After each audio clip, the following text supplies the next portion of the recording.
샬롬. 성경 충만한 목요일입니다.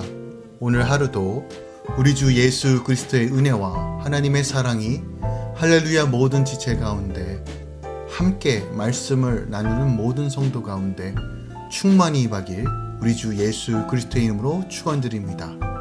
11월 19일 목요일 아침 예배 성사님이 하나님께 올려드립니다. 사도신경으로 우리의 신앙을 고백합니다.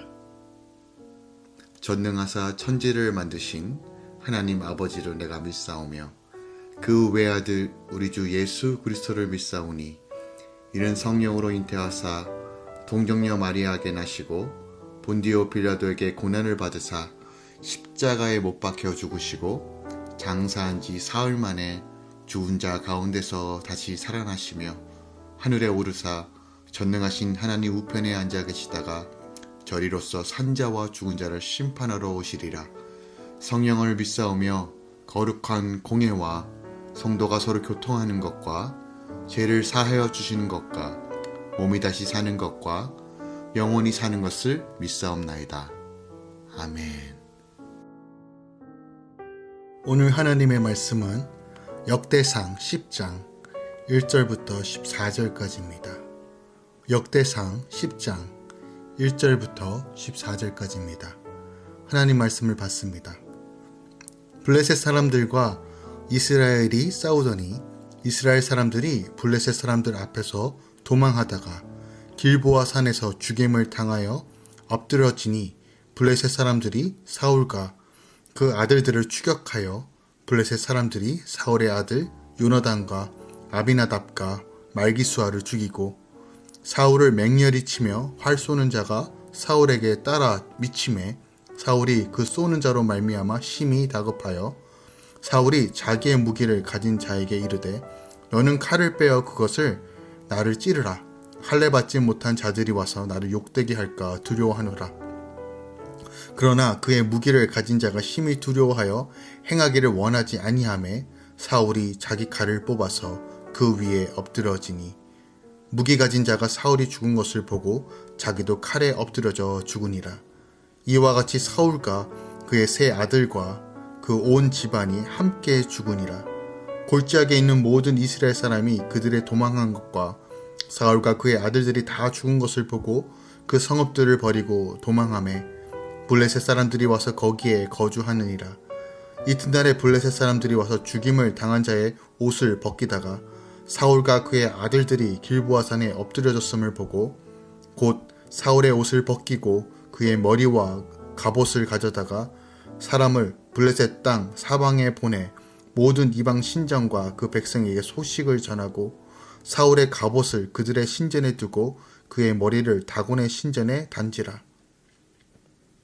길리앗 야베스 모든 사람이 블레셋 사람들이 사울에게 행한 모든 일을 듣고 용사들이 다 일어나서 사울의 시체와 그의 아들들의 시체를 거두어 야베스로 가져다가 그곳 상수리 나무 아래에 그 해골을 장사하고 7일간 금식하였더라. 사울이 죽은 것은 여호와께 범죄하였기 때문이라.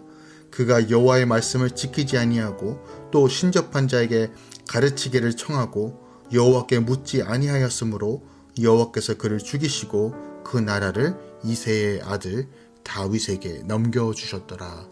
아멘. 하나님의 말씀입니다. 역대기에서 다윗에 대한 기사는 총 20장 분량에 해당합니다. 역대기 상하 전체가 65장 가운데 무려 30%에 이르는 분량을 다윗에게 할애한 것입니다.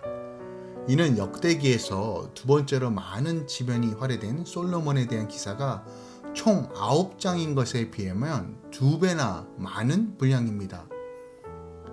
다윗에 대하여 이처럼 압도적으로 많은 지면이 주어진 것은 본서의 1차 독자들인 바벨론 포로에서 귀환한 이스라엘 백성들에게 다윗의 삶이 주는 교훈을 주기 위해서 그만큼 많은 부분을 할애한 것입니다. 오늘 본문 10장은 다윗의 배경이 되었던 사울의 죽음에 대해서 다루고 있습니다. 사울은 이스라엘의 초대 왕이었으며 다윗의 선왕이었습니다. 하지만 그는 하나님께 불순종하여 버림받게 되었고 그의 왕가는 비참한 최후를 맞이하게 됩니다. 사울은 원래 큰 용사였습니다. 이스라엘의 초대 왕으로 택함 받을 때 그는 길르앗 야베스 거민 암몬 사람 나하스로부터 잔인한 위협을 받고 있었던 때가 있었습니다. 하지만 그는 하나님 영에 크게 감동되어 백성들을 이끌고 암몬을 쳐 대승을 거둡니다. 이후 모압과 에돔, 소바의 왕들과 블레셋을 쳐서 용감하게 아말렉 사람을 쳐서 이스라엘을 구원해 냈습니다. 이것은 사무엘상 14장에 기록되어 있습니다. 그러나 오늘 본문인 길보아 산 전투에서 비참한 최후를 맞이하게 됩니다. 그리고 그의 시신은 블레셋 사람들에 의해 유린당합니다. 오늘 사울의 죽음을 통해서 하나님께서는 우리에게 분명하게 말씀하시는 것은 하나님과 함께하지 않으면, 하나님의 신이 떠나면 담대한 용사도 결국 엎드러져 죽을 수밖에 없다는 것이에요. 당시 사울과 그의 아들들의 시신은 훼손된 채 길보아산에 방치되었습니다. 그곳에 거한 이스라엘 사람들도 자신들의 성읍을 버리고 도망갔습니다. 그러나 요단 동편의 길르앗 야베스 사람들은 이 소식을 듣고 모든 용사를 보내 요단강을 건너 엎드려진 사울과 그 아들들의 시체를 거두어 야베스로 가져오게 합니다. 그리고 그 시체를 장사하고 7일간 금식하며 사울의 죽음을 애도합니다. 이 본문을 통해서 하나님께서 우리에게 말씀하시는 것은 오늘날에도 한때는 큰 용사로서 이름을 떠셨던 자가 있었지만 여호와께 범죄함으로 길보아 산에 엎드려져 있는 자처럼 지금 낙담하고 또한 하나님을 멀리 떠나 있는 자들이 있을 수 있다는 것이에요.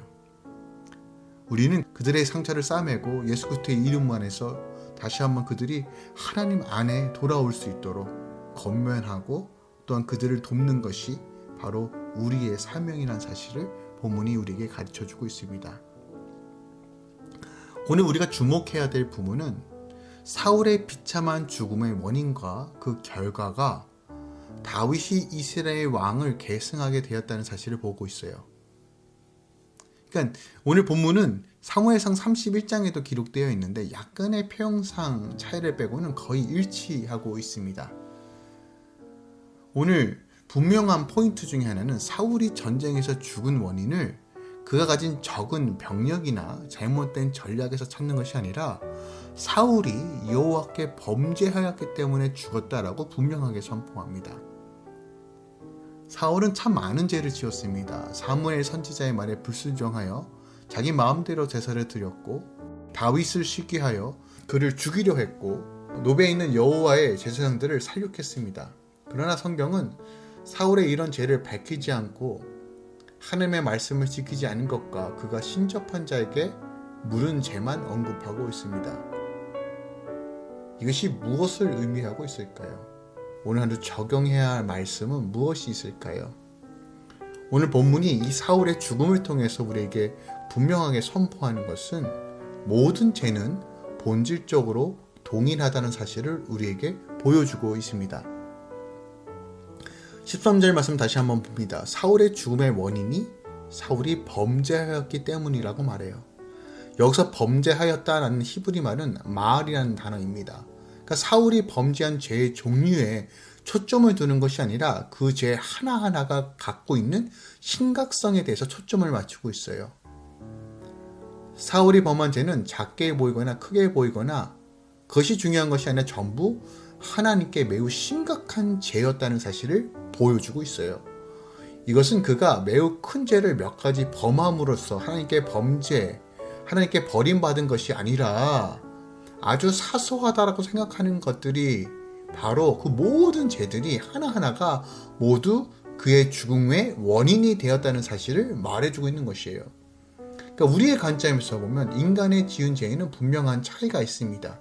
그러니까 예를 들어서 살인한 죄와 도둑질의 죄의 무게는 같을 수 없고 그들의 형량 또한 같을 수 없습니다. 그러나 성경에서 말하는 죄는 하나님을 향한 불순종을 의미합니다. 또한 불순종에서 시작된 그 내용이 다양한 형태로 나타날 뿐이지 본질은 같다는 것이에요. 그러니까 그렇기 때문에 죄인인 우리 모두가 하나님 앞에서 감히 설 수 없는 중죄인이라는 사실, 또한 하나님 앞에서는 가증한 죄인일 뿐이라는 것을 우리가 깨달아야 돼요.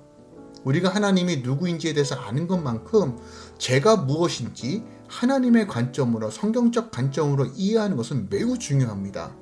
성경은 하나님께서는 사람들의 죄의 무게와 정도를 따지는 것과 무관하게 모든 죄에 대하여 동일하게 취급하고 있다는 사실을 우리는 알아야 합니다.